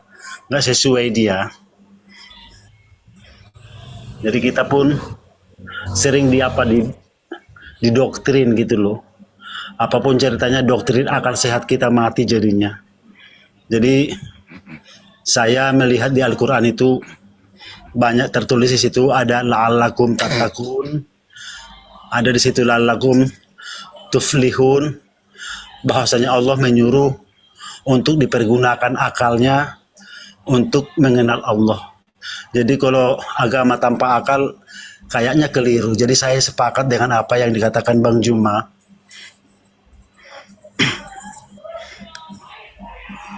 Tapi yang ingin saya tanyakan, ada satu hal yang saya tanyakan terkait mengenai ketuhanan Yesus Kristus gitu. Apa namanya? Apa mungkin Yesus Kristus itu 100% manusia, 100% Tuhan? Ini kayaknya nggak logika. Lalu bagaimana menurut tanggapan Bang Juma mengenai hal ini gitu? Tinggal 150 lagi teman-teman. Silakan Kalau di follow. ya di follow dia. Kalau kita yang jawab nggak enak bang, karena kita Muslim teman, nanti dikira monolog. Abang lah yang berkisah. Kan dulu abang sekolah di STT pasti belajar. Ya saya rasa abang lebih senior lah menjelaskan trinitas itu. Kalau kita menjelaskan bukan pada tempatnya, karena kami Muslim. Nanti dibilang sok tahu lu gitu. Kalau abang kan pernah mengalaminya gitu loh Pak Gultom. Iya memang iya sih. Gitu. Tapi oke, nggak apa-apa. Ini kebetulan mendekati Natalan, jadi kita bicaranya pun saya takut saya sekarang posisi saya kan ada di Cikini, jadi banyak orang-orang yang mengintai saya gitu loh. Jadi saya sedang bersembunyi di salah satu tempat ini. Ini barusan ada Pak Haji nelpon saya kalau Pak Gultom butuh tempat di rumah saya bisa. Jadi nantilah setelah kita ketemu ngobrol-ngobrol ya. Ya silakan Pak Gultom. Pokoknya saya memohon dengan sangat meminta tolong pada bapak-bapak semua gimana agar saya itu dapat beribadah dengan baik. Saya bisa beribadah, bisa belajar, mohon bimbingan, arahan, petunjuk. Insya Allah mudah-mudahan saya bisa mempelajari lebih dalam tentang Al-Quran dan hadisnya gitu. Karena kita seorang mubalik, saya juga seorang mubalik. Alangkah baiknya saya dituntun agar bisa profesi saya itu dialihkan ke Islam gitu. Maksud saya Bang Andi. Iya Bang. Tapi nanti abang KTP-nya udah berubah? Belum? KTP saya sudah dirubah. Terus sertifikat mualafnya ada? Udah dibawa terus? Ada sertifikat mualafnya. Nanti kalau bisa open cam diperlihatkan ya Bang, supaya nggak ada fitnah. Gitu boleh. Ya. Boleh Ya, saya tinggal perhatikan. 100 teman-teman ya. Tinggal 90. Jadi saya memang ada yang membimbing saya kemarin di Sumatera Utara, tapi karena kondisi keamanan kita nggak kondusif, sehingga terpaksa saya terbang jauh untuk menenangkan saya gitu, Bang Andi. Jadi abang ini memeluk Islam karena belajar sendiri, bukan karena mimpi gitu, bukan ya? Bukan, karena riset kita meriset Al-Quran. Artinya selama ini apa yang Anda ucapkan waktu misionaris itu tidak sesuai dengan hati nurani, begitu ya Pak ya? Iya benar sekali. Karena kenapa kita harus mesti berbohong padahal kebenaran kita sudah tahu kan gitu Bang Andi. Bang Hendy, boleh aku naik Pak Saiful Gultom? Udah 1.000 ya? Pak Arif, pantau Pak Arif. Pak Saiful. Bentar dulu Pak, sabar dulu Pak. Sudah 1.000. Pak Gultom, bisa Anda keluar dulu? Boleh. Gultom, keluar TikTok dulu, baru masuk sini lagi. Turun dulu Bang Gultom. Turun dulu. Sebentar ya. Ya, supaya bisa open cam. Oke. Lastri aja Rijul open cam. Keluar TikTok dulu Bang. Keluar TikTok dulu baru open cam. Keluar baru masuk kembali. Minta permintaan lagi naik ya, di multi nanti. Iya, turun dulu Turun dulu. Jangan lupa ya turun dia. Ya, saya cuma menyampaikan sedikit aja Bang Juma ya, Bang Andi. Alhamdulillah Siap. ya, kedatangan Ya, Bang. Kodondi yang masih 2 hari di Medan, ada 3 yang mualaf. Hari ini 2, cewek 1, Cina 1, yang laki-laki Cina. Semalam kemarin Cina 1. Alhamdulillah. Masya ada 3 Allah. yang mualaf. Di Medan ya Bang, di kota Medan ya Pak. Iya betul Bang Andi. Masya Allah. Kalau nggak salah Kodondi masih di sana ya? Udah balik? Masih hari Senin kayaknya pulang. Besok kami mau ke Brastagi, mau ke inilah tempat apa namanya minoritas Islam di sana. Oke. Baik, salam buat beliau, sehat-sehat selalu, semangat. Nah ini Pak Gultom udah naik nih, udah bisa kayaknya nih, tunggu ya. Sabar ya Bang. Saya nggak open cam dia nih. Saya minta dia open cam, buat bisa nggak ya? Udah bisa. Diterima Pak, itu diterima. Oh ya, sabar. Hati-hati yang tidak layak masuk kamera ya. Tuh ya udah bisa. Ini dia. Pak Gultom. Oh ini sertifikatnya. Iya benar. Nampak Bang Andi? Nampak Bang. Nah, ini dia. Berarti ini nggak framing, benar-benar A1. Terima kasih Pak Gultom atas kejujurannya. Ini Dari rekomendasi dari MUI juga ada Bang Andi. Boy, mantap. Ini Keluarga dari Pak gimana Pak? Keluarga ditinggal dong? Gimana keluarga? Anak istri? Iya saya tinggal. Ini dari apa? Oh dari Basnas. Iya. Oke. Ini dia. Nanti Abang besok saya antar ke masjid ini Pak di Menteng Pak. Di Menteng. Iya saya pun di Menteng sekarang di Cikini. Oh di situ. Iya. Oh itu mah teman saya semua di situ Pak. Dekat dengan pengadilan tinggi, pengadilan Iya, Pak. negara. Ustaz Kainama sering di situ, Ustaz Uno. Dulu waktu Brother Hijab datang ke situ semua. Ya nantilah Pak, insyaallah ketemulah. Semalam saya minta tolong sama Ustadz Pak Fadlan yang ada Mualaf Iya. Center. Tapi kayaknya saya nggak diterima loh Bang. Nanti saya coba telepon beliau suruh masuk ya. Tunggu, silakan keluarga mau nanya-nanya apa? Ini ada Kristen mau nanya-nanya nih. Boleh. Silakan.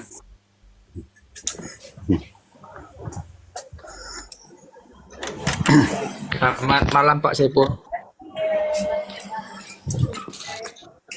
Selamat malam Pak Saipul. Oh, selamat malam. Iya. Terima kasih. Selamat malam juga buat teman-teman, buat Bang Juma, Bang Handi, Bang Arif. Ini Bang Saipul, tadi dengar Pak Saipul ya. Saya tadi mendengar pengakuan Pak Saipul udah mualaf ya kan. Artinya sudah berpindah iman. Dan ada sedikit tadi Udah. agak Sebentar, saya tutup kameranya aja karena udah memperlihatkan sertifikatnya ya. Jadi kamera udah saya tutup biar beliau lebih nyaman. Silakan. yang perlu kutekankan adalah nggak perlu takut Pak Saipul. Artinya iman, kepercayaan Bapak itu adalah hak pribadi Bapak. Kalau Bapak mengimani Muslim atau tidak percaya pada Yesus itu, ya nggak masalahnya itu. Dan kami umat Kristen, nggak tahu lah ya, tidak terganggu. Artinya kalaupun ada keluargaku itu apa dia ya, hak asasi dia. Dan apakah dia akan kami hindari atau kami benci? Kayaknya enggak. Hanya saja memang kecewa ada. Artinya, lo kok ditinggalkannya Yesus gitu kan? Masuk neraka. Tapi kalaupun dia harus ke situ, kenapa kami artinya memberikan kebebasan terhadap dia menentukan pilihannya adalah bukan Yesus berkata, itu dia, bukan kamu yang memilih, tapi Tuhan yang memilih kamu. Kalau memang Tuhan tidak memilih aku ini untuk masuk ke dalam kerajaan surga itu, itu memang nggak masuk. Jadi nggak ada artinya bukan kita yang memilih Tuhan itu yang sudah memilih kita. Begitu konsep kami. Jadi nggak perlu jadi takut Pak Saiful, nggak ada itu, nggak ada yang Kristen ngejar hanya karena Bapak mualaf. Kok jadi diancam? Yang ngancam itu yang kusalahkan. Ngapain kok ancam orang mualaf? Biarkan aja mualaf. Orang itu dia pilihan dia kok. Salah itu, nggak ada guna. Kalau memang kau pilih mualaf, ya bagus, nggak masalah. Apakah dengan mualafnya kau nggak jadi temanku? Salah juga, ngapain? Aku berteman denganmu bukan karena agamamu, ya memang karena kita cocok berkawan contohnya. Begitu. Jadi salah itu. Dan bagi orang Kristen, nggak boleh membenci orang yang mualaf, itu hak azazi dia. Terkecuali Pak Saiful setelah mualaf, Bapak menjelek-jelekkan agama lama, Bapak menjelek-jelekkan Tuhan Yesus, itu berarti Bapak yang sudah Bapak tinggalkan sajalah. Atau maka Bapak harus dalami apa yang baru itu, yang Bapak yakini itu, memperdalam dan menambah keyakinan di situ. Tapi kalau Bapak jadi ikut menjelekkan, artinya Yesus, Bapak berteriak Yesus bukan Tuhan, ya itu dalam diri Bapak, pribadi Bapak aja lah itu. Agar Bapak jangan dibenci. Begitu. Dan saranku untuk teman-teman Kristen, nggak perlu mengejar Pak Saiful ini, membenci dia hanya karena dia mualaf. Ya didoakan aja lah, semoga Pak Saiful ya mendapatkan pilihan yang baik lah. Artinya, ya kalau memang itu ya sehat-sehat lah, dapat rezeki Pak Saiful, begitu aja. Terima kasih. Sebenarnya sih Pak Saiful nggak takut, dia tadi masalah keluarga aja gitu. Jadi makanya, tapi Pak Saiful yang ceritain sendiri Pak Saiful. Dibuka mic-nya Pak Saiful. Siapa yang ngancam Pak Saiful? Dibuka mic-nya Pak Saiful. Nggak boleh diancam itu, hak asasi dia itu. Dibuka mic-nya Pak, ke mute. Pak Saiful dibuka mic-nya. Ini diterima Pak. Ajarin Pak yang di belakang. Nih. Diterima Pak. Ke mute dia nggak bisa. Nih. Kan moderatornya bisa biasa. Nah, udah bisa. Ya silakan Pak Saiful ceritain sendiri. Silakan. Siapa yang ngancem dan terusnya, silakan. Kita memang banyak ancaman yang masuk ke kita, mungkin karena masih baru-baru itu barangkali. Yang ancam dari pihak keluarga, Pak, ada dari pihak luar? Ada dari keluarga, ada dari jemaat. Jemaat, kok bisa gitu? Kok kan? Ya mungkin kayak mana ya? Apalagi menjelang Natalan seperti ini, mungkin kekurangan guru atau bagaimana di kampung kita. Guru apa Pak? Ya, saya pun kurang tahu persis apa sebabnya. Jadi saya bilang, saya kan memilih ataupun masuk ke agama Islam itu kan bukan karena dipaksa oleh siapa-siapa. Itu karena memang saya alhamdulillah mendapat hidayah dari Allah Subhanahu wa taala. Saya sangat bersyukur sekali. Jadi apapun ceritanya, apapun yang terjadi, saya sudah siap sebenarnya menerima tantangan apapun yang terjadi pada saya. Tapi aku memohon kepada Allah, mudah-mudahan kalau bisa saya jangan mati terbunuh lah. Saya memohon mudah-mudahan saya dikasih umur yang panjang, bisa lagi belajar agama Islam yang lebih dalam, mendalami agama Islam itu gitu. Agar saya bisa menebus dosa-dosa saya yang selama ini. Gitu. Tidak tahukah kamu bahwa Islam itu menghapuskan dosa-dosa sebelummu? Hijrah juga menghapuskan dosa-dosa sebelummu? Iya, saya memang berasa berdosa. Saya kira tentunya saya harus beribadah, banyak berjihad untuk menebus dosa-dosa saya sebelumnya itu, Pak. Pak Saiful, boleh nanya, apa ajaran Kristen yang Bapak tidak yakini yang mengakibatkan Bapak keluar dari kekristenan? Yang membuat saya keluar dari Kristen itu di surat Yohanes. Surat Yohanes ayat 1. Pada mulanya adalah firman. Ya. Firman itu bersama-sama dengan Allah dan firman itu adalah Allah.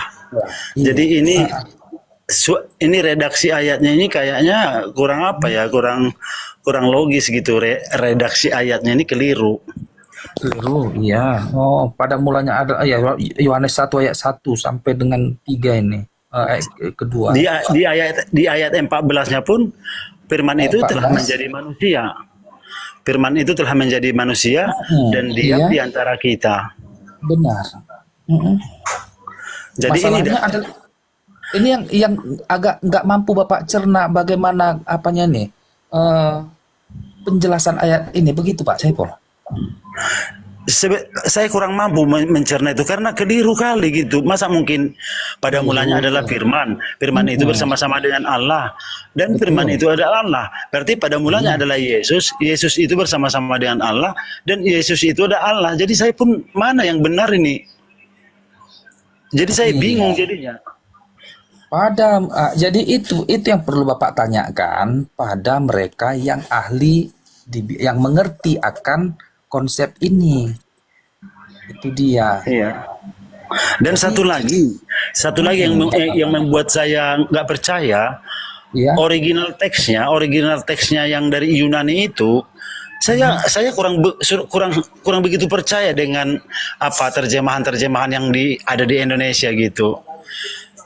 Satu lagi, kata bahasa Indonesia ini menurut Bapak tidak sesuai dengan original teks dan berbohong, begitu?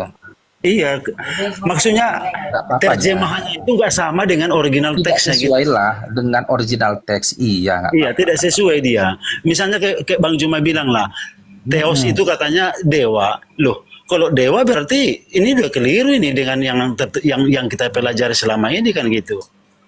Oke. Pak Saiful, Pak Saiful kan bertanya tadi sama Bang Juma, berarti Pak Saiful kan banyak juga mendapatkan pencerahan dari Bang Juma, dari Komaldia, sehingga Bapak setuju lah. Hari ini belum, kemarin dia menyimak, hari ini belum nanya apa-apa. Iya. Karena memang saya memang terinspirasi ya. Saya memang terinspirasi dan saya banyak belajar dari Bang Juma, dari Komal-Komal Bang Juma. Semua yang Bang Juma ucapkan itu, semua yang Bang Juma sampaikan itu semuanya masuk akal sependapat lah gitu. Semuanya dalil. Jadi nggak ada yang nggak benar. Kalau kita pun mau marah nggak bisa marah karena apa yang disebutkannya semuanya fakta.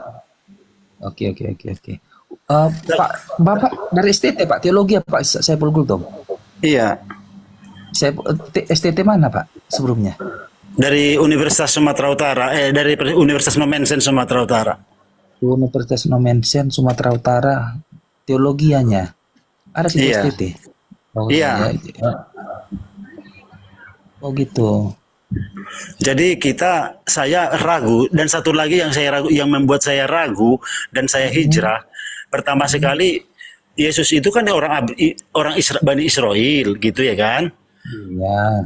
Masa diturunkan Injil berbahasa Yunani kan begitu?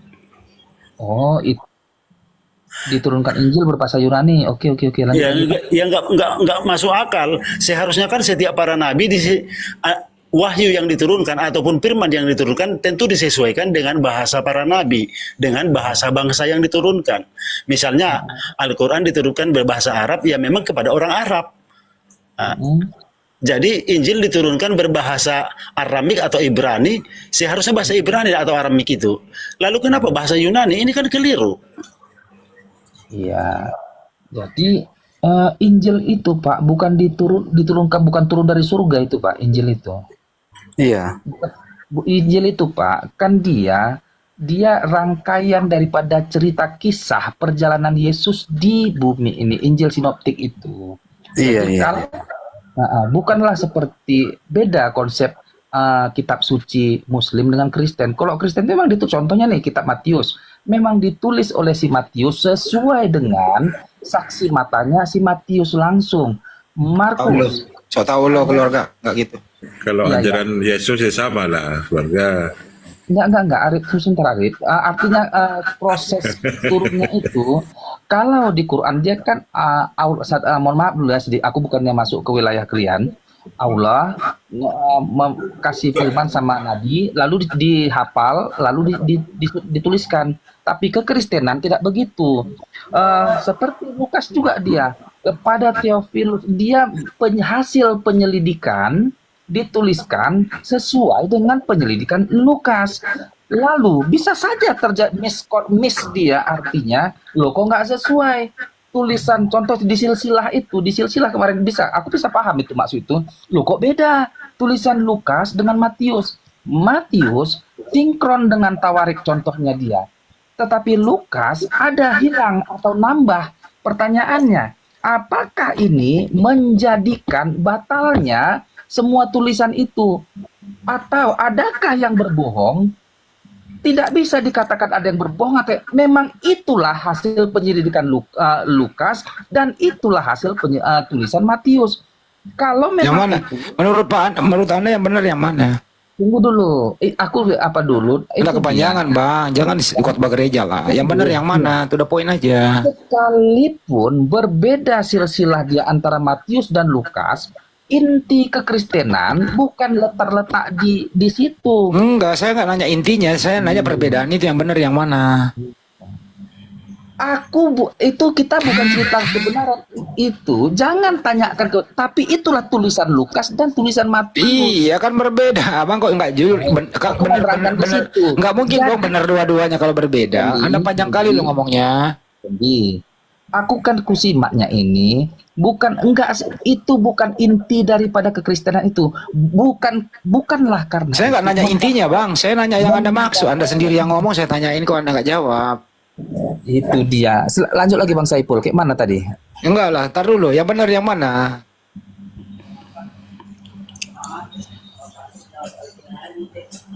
Nggak boleh gitu loh, Pak. Terlalu panjang ngomong tapi nggak ada endingnya kan. Ini kan bukan gereja, Bang. Jangan sampai Pak Saiful yang sekat mat Anda. Gak enak loh, dia baru mualaf loh. Ya cukup saya yang nanya lah gitu.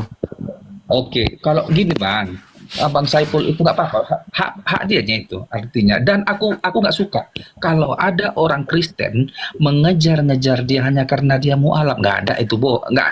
Aku pastikan, aku bilang itu, dan aku bilang juga ke yang bawah-bawah ini, nggak boleh kita membenci orang walaupun dia meninggalkan Kristus. Yang benarnya adalah kalau dia meninggalkan Kristus, nggak percaya, didoakanlah dia, semoga dia mendapatkan apa? Kalau bisa kembali seperti dulu. Majores. Itu tidak bisa menghentikan dia. Tapi ini Bang Andi, aku pengen tahu, ini Akhi Saiful memang udah ada ancaman pembunuhan baik secara teks ataupun ucapan. Kok takut?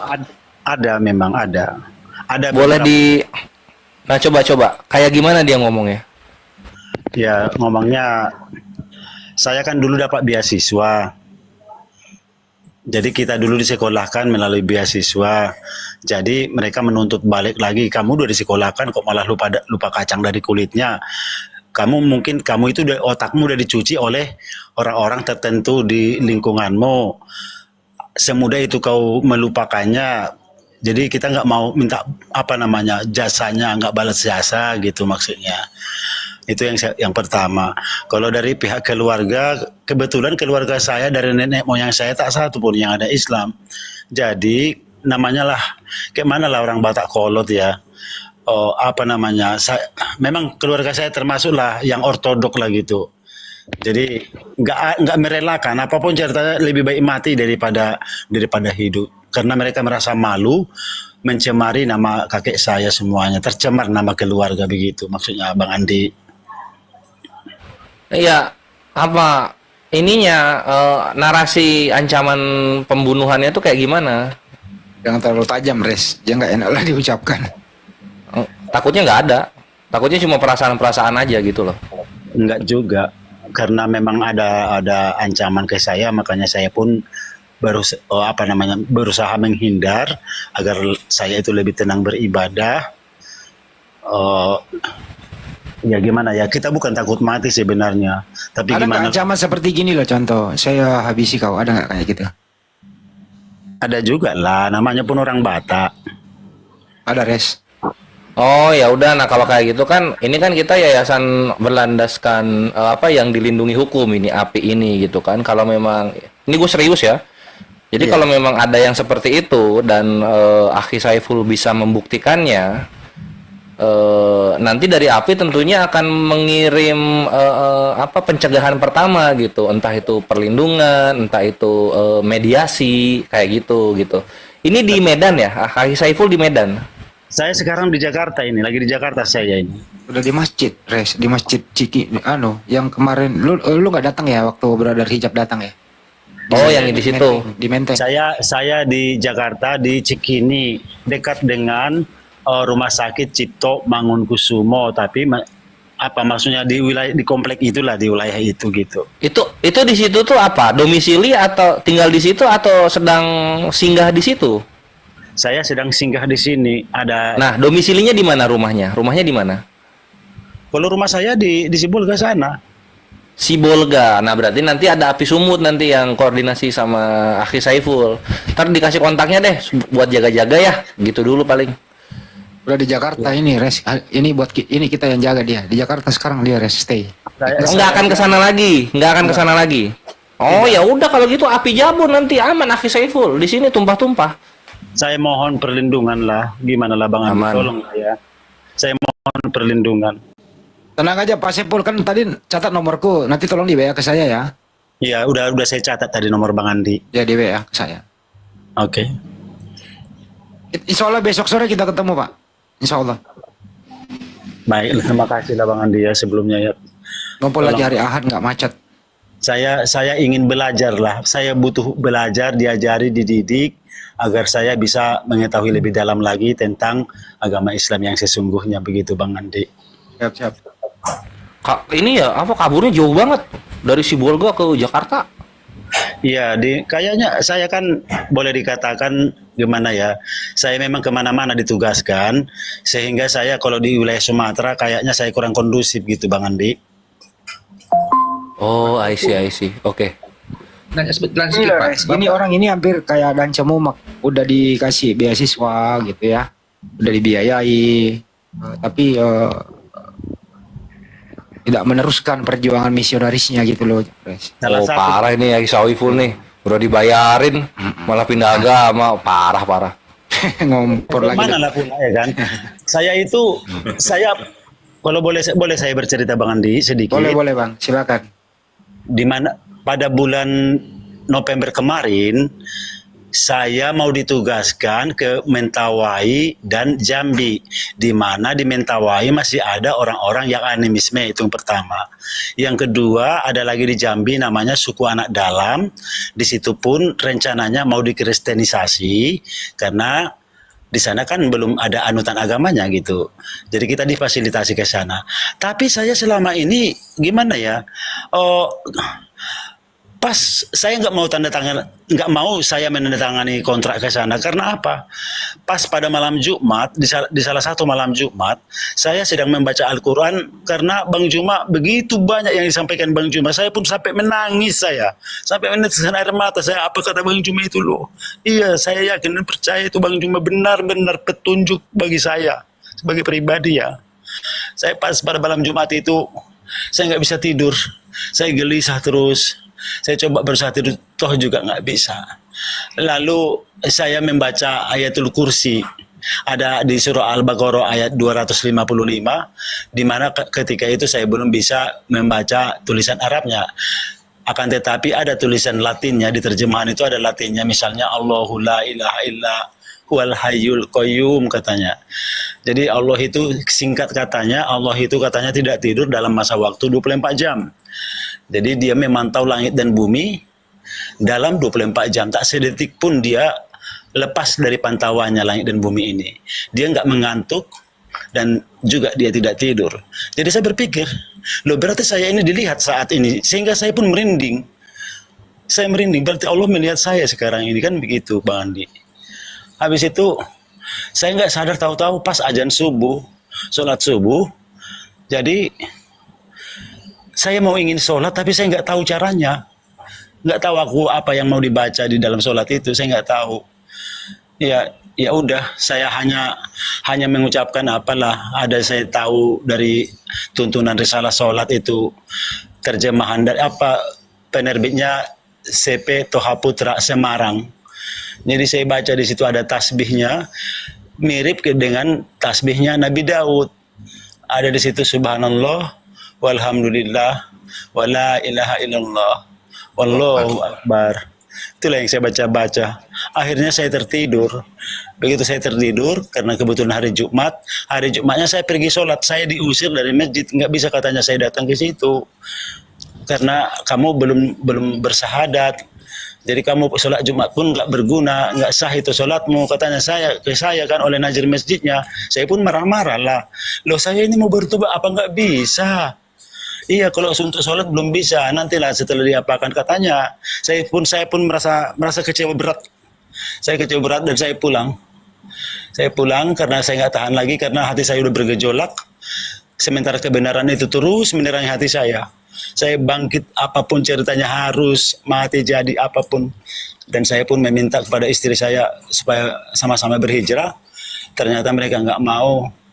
Jadi saya punya anak satu, dia pun juga nggak mau. Untuk saat ini mereka belum dapat petunjuk loh Bang Andi, begitu. Halo.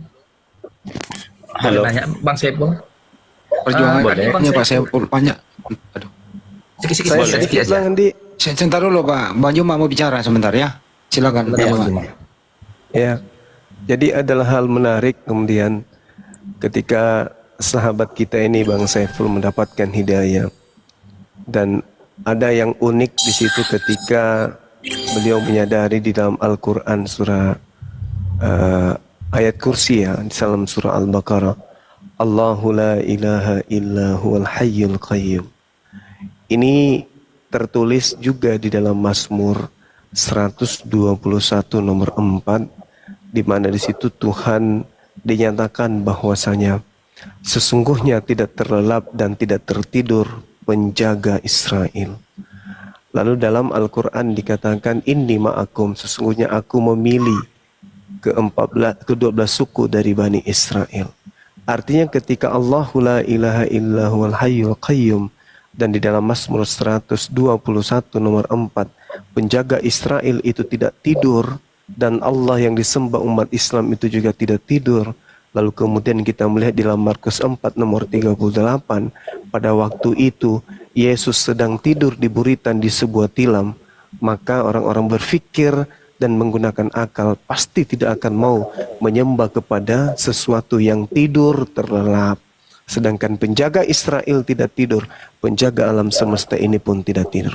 Allahu la ilaha illa huwal hayyul qayyum. Nah, sekira itu ya sebagai masukan bagi saya. Kemudian saya mengucapkan syukur kepada Allah. Saudara kita Saiful yang tadinya misionaris, kini sudah bergabung bersama barisan Nabi Muhammad SAW untuk kemudian mengajarkan kebenaran kepada seluruh umat manusia. Demikian, silakan dilanjut. Masya Allah.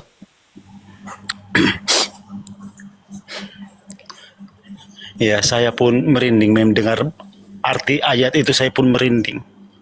Karena selama ini saya nggak tahu itu, bahwasanya pekerjaan apapun yang kita lakukan, ternyata Allah mengetahuinya gitu.